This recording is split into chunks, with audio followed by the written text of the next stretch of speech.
The strange thing about dying, Saris Talvara would later remember, is that the universe often goes quiet first.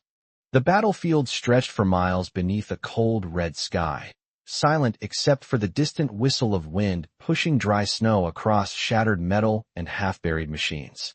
Sergeant Commander Saris Talvara of the Therian Imperial Guard lay on her back, where the storm had slowly covered her armor in a thin crust of frost. Her suit's internal display flickered weakly across the inside of her visor, numbers dimming one by one like tired stars. Temperature, 14 degrees Fahrenheit. Power reserves, 6%. Mobility, offline. Somewhere beneath the weight of twisted plating and frozen earth, her lower body had stopped responding hours ago. Not pain exactly, just a heavy, distant numbness, as if her legs had already accepted something her mind had not. Saris breathed slowly through the suit's failing air filter, watching pale vapor curl across the inside of her visor. Around her, the battlefield had become strangely peaceful. The machines were silent now. The sky had stopped shaking. Even the wind seemed respectful, whispering across the empty plain rather than howling through it. It was almost beautiful in a cruel, indifferent way, the kind of quiet that followed great mistakes. Her people would call this an honorable end. A warrior left behind after the final charge, body broken but spirit intact, returning to the stars with dignity. At least that was the story commanders liked to tell. Saris had told it herself once, standing in bright halls beneath banners of polished silver. It had sounded convincing then. Now it just sounded distant. She shifted slightly, or tried to. The suit's servos answered with a soft mechanical click before falling silent again. The display dimmed further. 5%. Somewhere far above the clouds, the orbital fleet would be preparing its next calculation. If the battle was lost, the planet would be erased. Cleanly. Efficiently. A quiet solution to a complicated problem. Saris knew the protocol well. She had helped write part of it.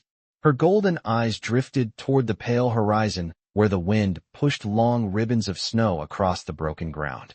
10 miles away, perhaps less, the human settlements would still be burning their evening lights. They probably believed the fighting had ended. Humans were optimistic like that.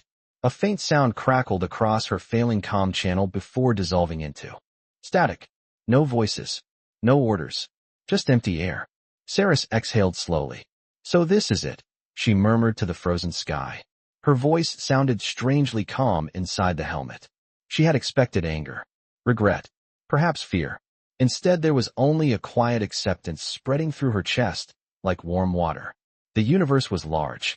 Wars happened. Warriors fell. That was the natural order of things. Her suit power dropped again. 4%. The visor dimmed until the world outside looked like a fading photograph. Saris closed her glowing eyes, letting the cold wind brush softly across the armored plates of her suit. Somewhere in the distance, snow shifted against metal with a hollow tapping sound. For a moment she imagined she could smell something through the filter. Something warm. Something impossible out here in the frozen wasteland. But that was ridiculous. The human front line was miles away. Her fleet had already withdrawn to high orbit. There was nothing left on this battlefield except wind and ice. Saris Talvara allowed herself one final breath and let the darkness take her. Saris Talvara did not know how long the darkness lasted. At first it felt like drifting through cold water, weightless and quiet, the kind of silence that exists between heartbeats. The battlefield sounds had faded completely, replaced by something softer. A steady crackling noise. Faint. Rhythmic. Almost comforting. Slowly, awareness crept back into her mind like dawn through fog. The first thing she noticed was warmth. Not the artificial warmth of a failing combat suit, but something real, something that touched the outside of her armor and seeped inward through the metal. The second thing she noticed was the smell. It slipped through the weakened filters of her suit in delicate waves, confusing every instinct her warrior training had built over decades. It was not smoke. It was not coolant. It was not the metallic scent of broken machines or frozen soil. It was food. Warm food. Her eyes opened slowly. The red sky of the battlefield was gone. Instead, there was a ceiling made from old wooden beams darkened by years of smoke and weather. A dim lantern hung above her, its soft yellow light swaying slightly as wind brushed against the outside walls. For several seconds, Saris simply stared upward, trying to understand how the universe had changed so completely between one breath and the next. Her suit display flickered weakly again inside the visor. Power level, 2%. Environmental reading, stable interior structure. Temperature, 68 degrees Fahrenheit. Her mind struggled to process the numbers. 68 degrees. That was impossible. The battlefield had been near 14. Slowly, carefully, Saris turned her head. The motion triggered a quiet whine from her damaged armor, but nothing stopped her this time. The room around her was small and simple.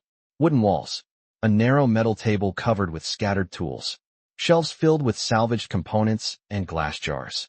A single window where frost clung to the edges of the glass like pale feathers. Snow drifted quietly outside beneath the dim light of early evening. Then she saw him. The human stood near a small iron stove in the corner of the cabin, his back turned slightly as he stirred something inside a dented steel pot. The blue flame beneath it flickered gently, reflecting across the worn surface of the metal. Steam rose from the pot in soft white curls that carried that same impossible smell across the room. Vegetables. Broth. Something warm and rich that reminded Saris of harvest kitchens on distant worlds she had visited long ago during diplomatic tours. The human wore a thick brown jacket patched at the elbows and a faded gray shirt beneath it. His dark hair was slightly messy, as though he had run his hands through it too many times that day. Snow dusted the shoulders of his coat, slowly melting in the heat of the cabin. For a moment Saris wondered if she was still unconscious, trapped inside some strange final dream before death. The human spoke without turning around. His voice was calm, steady, and completely ordinary. Good. You are awake. He lifted the spoon from the pot and tasted the soup thoughtfully. I was starting to think you might sleep through dinner. Only then did he glance over his shoulder toward her, as if waking alien warriors in remote mountain cabins was a routine part of his evening. Saris Talvara stared at the human in complete silence, her mind struggling to reconcile the absurdity of the moment. A few hours ago she had been lying beneath frozen wreckage on an abandoned battlefield, waiting for the quiet end that warriors sometimes earned. Now she was inside a warm wooden structure watching a human casually cook dinner as though the galaxy was not currently at war around them. The smell from the pot grew stronger as the steam drifted across the small cabin. Her senses sharpened despite the weakness in her body. Carrots, roots, some form of grain, a broth rich with herbs she did not recognize. Her suit's environmental display flickered weakly again before going dark completely. Power exhausted. The helmet interior dimmed, leaving only the faint glow of the cabin lantern reflecting across the inside of her visor. The human noticed the change immediately. He set the spoon down on the metal counter with a quiet clink and stepped closer, studying the alien armor with curious but careful eyes. Up close, Saris could see more details about him. Lines of fatigue around his eyes. Light stubble along his jaw. Hands that looked rough from years of physical work rather than military command. He stopped about 6 feet away, keeping what humans probably considered a respectful distance. Your suit is finished, he said calmly. Power cell drained about 20 minutes ago. His voice carried no tension, no threat, only a simple statement of fact. Saris tilted her head slightly inside the helmet. Her golden eyes remained fixed on him. Why am I here? She asked. The translator embedded in her suit struggled for a second before projecting the words in clear English through the helmet speakers. The human shrugged lightly, as if the question had an obvious answer. Because you were freezing. He turned back toward the stove and resumed stirring the pot. The quiet rhythm of the spoon against steel filled the room again. Saris processed the statement slowly. Freezing. That was the reason. Not interrogation. Not capture. Not negotiation leverage. Simply freezing. Her gaze drifted around the cabin again. On the table nearby lay pieces of salvaged equipment, old wires, mechanical tools, and the cracked casing of what had once been a battlefield scanner. This human clearly survived by collecting what were left behind. A scavenger. That explained the remote cabin, the salvaged stove, the improvised lantern hanging from the ceiling beam. Outside the frost-coated window, snow continued to fall across the quiet landscape. The battlefield was several miles away, hidden now by hills and drifting white powder. The human lifted the pot slightly and poured its contents into 2 mismatched metal bowls. Steam rolled upward in soft waves. The smell intensified, warm and strangely comforting in a way Saris had not felt in many years. He placed one bowl on the small table beside her resting position. Then he leaned down and tapped lightly on the side of her helmet with one knuckle. "You can open that now," he said. "Air inside here is fine." Saris hesitated. Her warrior instincts screamed caution. Remove the helmet, and she would become vulnerable. But the human had already carried her from the battlefield, repaired part of her damaged armor, and warmed the entire room while she was unconscious. If harm had been his intention, it would have happened hours ago. Slowly, with a soft mechanical release, the locks on her helmet disengaged. The front seal separated with a quiet hiss as the cold alien warrior finally breathed the warm, human air of the cabin for the first time.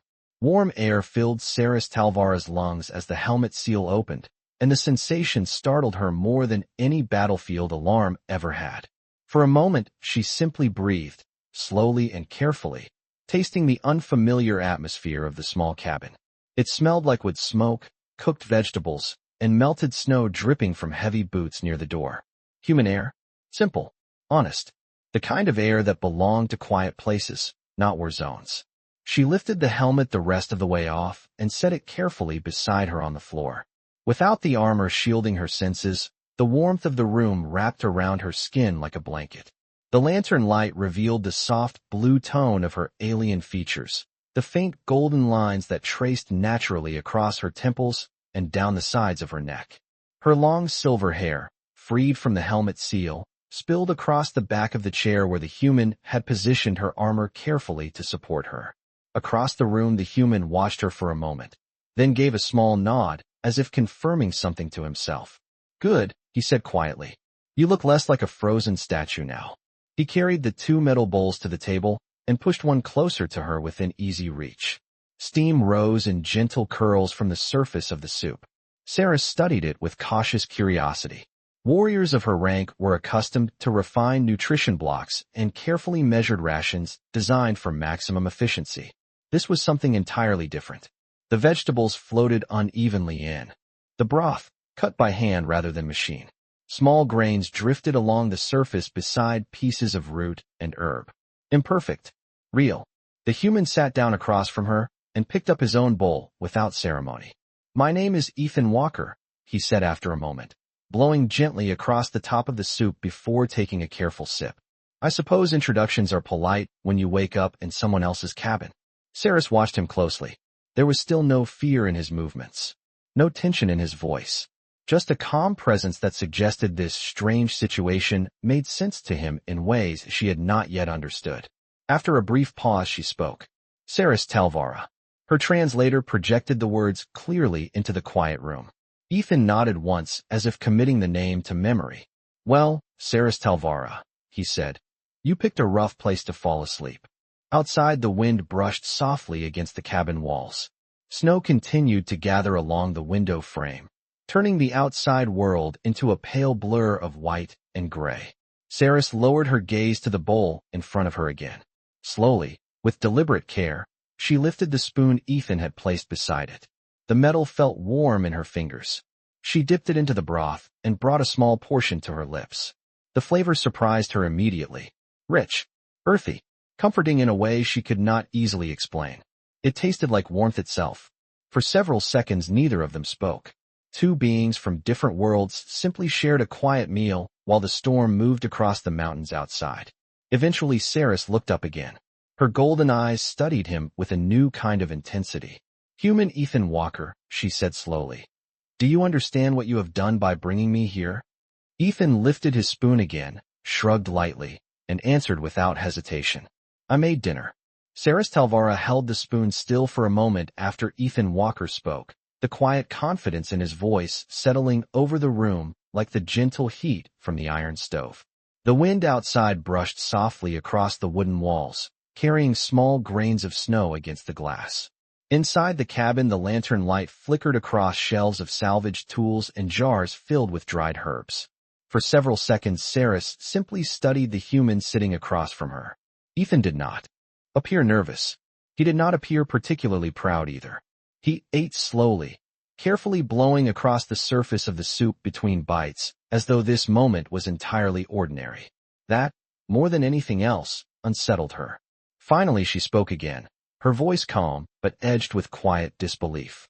You found me on a battlefield between our forces. You brought me here. You repaired my armor enough for survival. You fed me. Ethan nodded once, still focused on his bowl. That is a decent summary. Saris leaned back slightly against the damaged plating of her armor, which Ethan had carefully arranged to support her injured lower body. The movement reminded her again that her legs were still weak, though the numbness had begun to fade under the warmth of the cabin. She drew a slow breath. Human Ethan Walker, she said again. I am not merely a soldier. Ethan looked up this time, curiosity crossing his tired eyes. I figured that much. Saris raised one eyebrow slightly at that response. Explain. Ethan set his spoon down and gestured lightly toward the armor resting beside her. Your suit is not standard infantry equipment. It is command grade. Reinforced neural connectors. Long-range communication systems. Tactical overlays designed for fleet coordination. I have salvaged enough equipment from battlefields to recognize expensive gear. He shrugged gently. You are someone important. The matter-of-fact tone in his voice carried no accusation, only observation. Saris watched him carefully, realizing that the human had studied far more than she originally believed. She lifted another spoonful of the soup and tasted it again while considering her words. The warmth spread slowly through her chest. You are correct, she said at last. I command the 3rd Expeditionary Legion of the Therian Imperial Guard. Ethan nodded again, accepting the statement without visible surprise. That sounds like a big job. Saris leaned forward slightly, her golden eyes fixed on him with renewed intensity. Human Ethan Walker, if my fleet believes I have fallen on this world, they will initiate orbital cleansing protocols. Ethan blinked once. Orbital cleansing. Yes. Saris's voice remained steady. Your planet's surface would be rendered uninhabitable within hours. The words hung quietly in the warm air between them. The stove crackled softly as another piece of wood shifted inside the firebox. Ethan looked down at his bowl for a moment, then took another calm sip of soup. Finally he looked back at her. That seems like an overreaction, he said thoughtfully. Saris stared at him, not because he doubted the statement, but because he seemed completely unafraid of it. Ethan leaned back slightly in his chair and gestured toward the small window where snow continued to fall gently across the darkening mountains. Besides, he added, if your fleet was going to erase this planet tonight, they probably would have done it already. Saris followed his gaze toward the window. The sky beyond the storm clouds remained quiet. No burning light from descending ships. No tremor of distant engines. For the first time since waking, uncertainty crept into her mind. Somewhere far above the clouds, her fleet was waiting. And for reasons she could not yet explain, they had not acted. The cabin fell quiet after Ethan Walker spoke, the kind of quiet that only exists in high mountains during winter. Snow drifted steadily across the small window, covering the outside world in soft layers that erased the scars of the distant battlefield. Saris Talvara sat still for several moments, her golden eyes fixed on the human across the table as she processed the strange calm in his voice. Most species reacted very differently when confronted with the possibility of planetary destruction. Panic was common. Anger sometimes followed. Humans, according to every intelligence report she had studied before the campaign, were unpredictable but rarely this composed. Ethan simply continued eating his soup. Eventually, he leaned forward and refilled the wooden stove with another split log. The fire inside responded with a soft crackle as warm light spread across the floorboards. The temperature in the cabin rose another few degrees.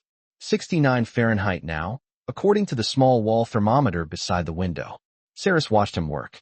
His movements were efficient but unhurried, the routine of someone who had spent many winters surviving alone in the mountains. When he finished, he brushed snow from his boots and returned to the table. Your fleet is waiting, she said after a moment. They will not remain patient forever. Ethan nodded slowly. That makes sense. He lifted his bowl again and finished the last of the soup before setting it aside. Then he folded his arms on the table and looked at her more carefully. But you are still here. Saris tilted her head slightly. Explain. Ethan gestured toward her damaged armor, resting beside the chair. If your fleet believed you were dead, they would already be gone or they would have done what you described. But they are doing neither. He pointed gently toward the ceiling. indicating the hidden sky beyond the storm clouds. Which means they are waiting for confirmation. Saris considered this. His logic was simple but correct. The Therian command protocols were designed around certainty. Without proof of a commander's death, a fleet often delayed its most irreversible actions. That delay could last hours, sometimes longer, depending on the strategic importance of the mission. Ethan leaned back slightly in his chair. So right now, he said calmly, your fleet is probably watching the planet and wondering where their missing commander went. The statement hung quietly between them. Saris slowly placed her spoon down beside the bowl. You speak about this situation with unusual calm for someone whose world may be destroyed by my people. Ethan shrugged again, a small gesture that seemed to be his answer for most extraordinary circumstances. I live in a cabin 10 miles from the nearest town, he said. I spend most days digging broken machines out of the snow and fixing what still works. After a while, you learn not to panic about things you cannot control. He paused and gave a faint smile that did not quite reach his tired eyes. Also, if your fleet wanted to erase this place tonight, I doubt my opinion would change their minds. Saris watched him in silence. There was no arrogance in his tone, no desperate attempt to impress her. Just quiet honesty. The lantern light flickered gently between them as the storm outside thickened. Snow now covered most of the window, turning the outside world into a pale blur. Ethan reached for the empty soup pot and stood. You should eat more, he said. You have been unconscious for most of the day. He carried the pot back to the stove and filled another bowl for her. When he returned to the table, he placed it carefully within reach again. Besides, he added, sitting back down, it might take a while before anyone comes looking for you. Saris lifted the spoon again, but this time her gaze did not leave the human across the table. Somewhere high above the clouds, her fleet was waiting for a decision. And for the first time since the war had begun, she realized the next decision might be hers. The storm grew heavier outside the cabin as night settled across the mountains, the wind now carrying thicker waves of snow that brushed steadily against the wooden walls. Inside, the warmth from the stove deepened, filling the room with a steady glow that softened the rough edges of tools, shelves, and scattered machine parts. Saris Talvara finished the second bowl of soup slowly, the warmth spreading through her body in a way she had not experienced since before the campaign began. Across from her, Ethan Walker wiped the pot clean with a cloth and set it beside the stove to dry. For a few minutes neither of them spoke. The quiet between them was no longer tense. It had become something else, something steady and reflective, like the pause between two thoughts. Saris shifted slightly in the chair and felt more strength returning to her lower body. The numbness that had once trapped her legs beneath the broken armor was fading. The human had not only warmed her. He had adjusted the damaged sections of her suit with careful precision, removing bent plating and reconnecting several neural support lines with salvaged wiring. She had noticed it earlier while eating. Few non-Therian technicians would have understood how to touch that system without causing further damage. Yet he had done it correctly. You have studied battlefield equipment, she said quietly. Ethan glanced up from the stove. A little. Saris observed him carefully. Not a little. Ethan considered that for a moment before giving a faint smile. I used to fix machines for a living. After the first year of this war, there were plenty of broken ones lying around. The lantern above them swayed gently as another gust of wind pressed against the cabin roof. Saris followed the motion with her eyes, then looked back at him. Human Ethan Walker, you must understand something important. Ethan leaned against the edge of the table, listening. My fleet will eventually locate me, she continued. Command ships possess long-range bioscanners capable of identifying Therian neural signatures across several miles of planetary surface. Ethan nodded slowly. That sounds advanced. It is. Saris folded her hands together thoughtfully. When they discover I am alive, they will deploy a recovery unit. Ethan glanced toward the snow-covered window again. The night sky beyond remained hidden by thick clouds. And what happens when they arrive? He asked. Saris did not answer immediately. Her golden eyes moved slowly across the room. The small stove, the tools, the simple wooden shelves, the bowl she had just finished. Finally she spoke. Under normal protocol, this cabin and everything within several miles would be secured and removed to prevent intelligence compromise. Ethan absorbed the statement without visible alarm. He simply crossed his arms and leaned his shoulder against the wall beside the table. That sounds complicated, he said. Saris watched him carefully again. Most beings would react differently when hearing their home described as a temporary security risk. But Ethan only seemed to be thinking. After a moment he asked, "How long until they can find you?" Saris looked down briefly at the damaged control panel on her armor resting beside the chair. "Several hours at most," she replied. "Perhaps less once the storm weakens."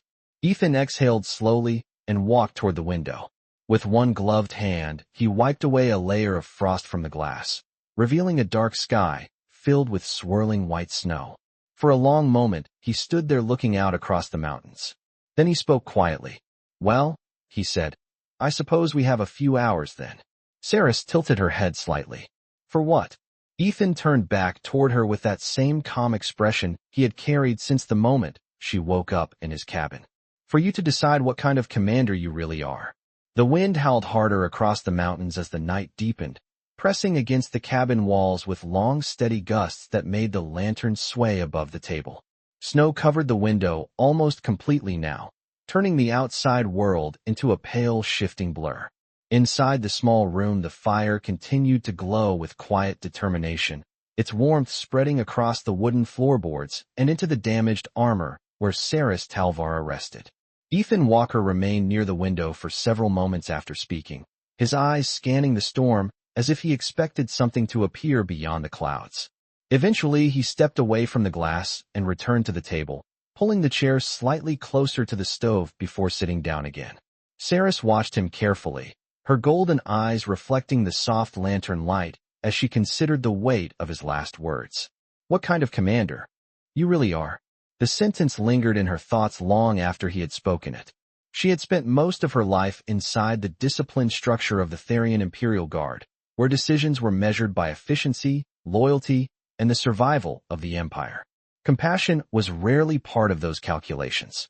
Yet here she sat inside a quiet wooden cabin on a remote mountain world, alive because a human scavenger had decided that freezing to death was an unacceptable outcome for a stranger he had found buried in snow.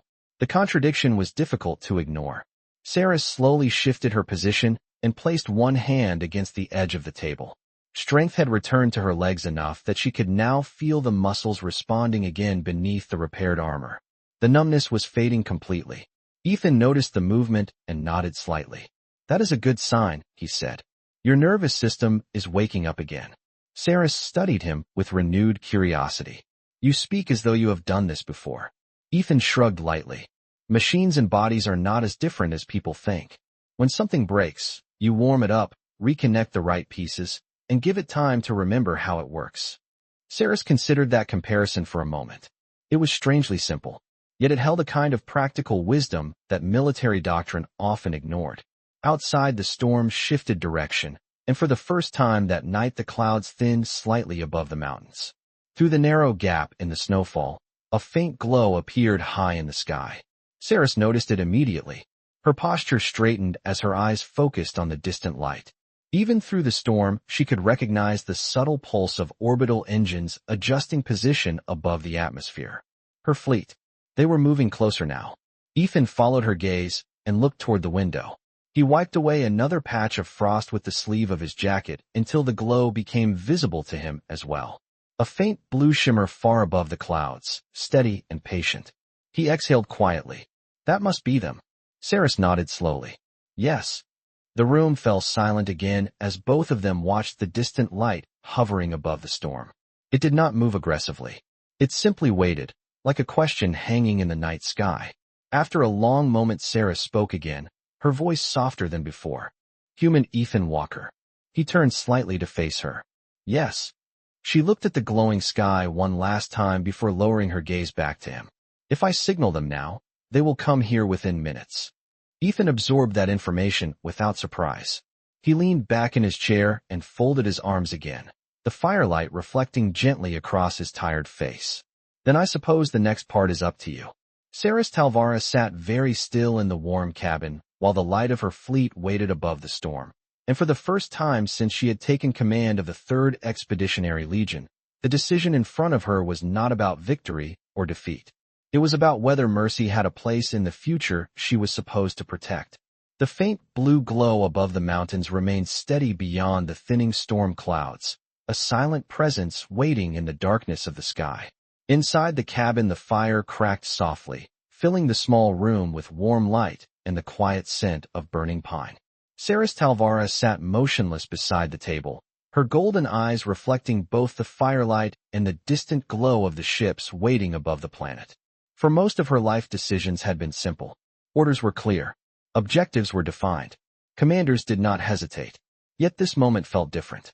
The warmth of the cabin lingered in her chest. The taste of the simple meal still rested on her tongue. Across from her, Ethan Walker remained seated with the same calm patience he had shown since the moment she opened her eyes in his home. He did not rush her. He did not speak. He simply watched the storm outside, as if the answer she might choose had already been accepted by him either way.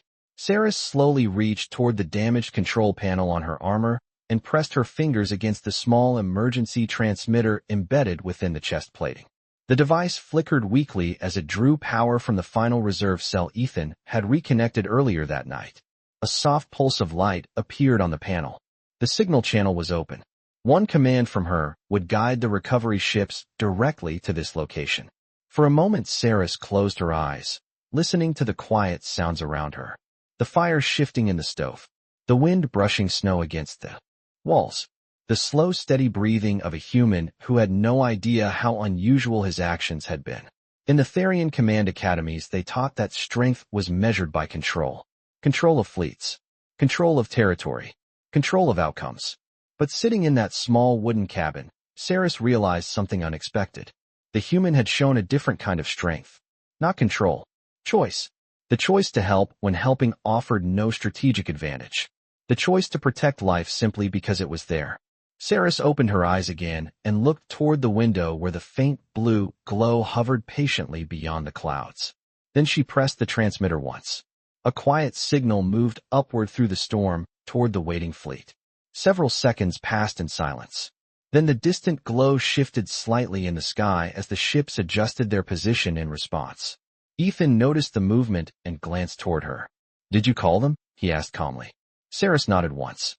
"Yes." Ethan studied the sky for a moment before looking back at her. "So they are coming." Saris considered that statement carefully.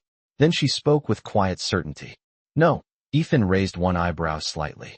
Saris reached forward again and adjusted the transmitter frequency before sending a second signal into the night sky. High above the mountains, the blue lights flickered, then slowly began to move away from the planet, turning silently toward the darkness of open space. Ethan watched the distant glow drift farther from the atmosphere until it became a faint star among thousands of others. The storm clouds closed again, hiding the sky completely. The cabin returned to quiet. After a moment, Ethan leaned back in his chair. That seemed important. Saris Talvara rested her hands gently on the table and looked across the warm room at the human who had saved her life without asking for anything in return. Her voice was calm when she answered. "In a galaxy ruled by power," she said softly, "someone must remember mercy." Outside, the storm continued across the mountains, but for the first time that night the world beneath the clouds was completely safe.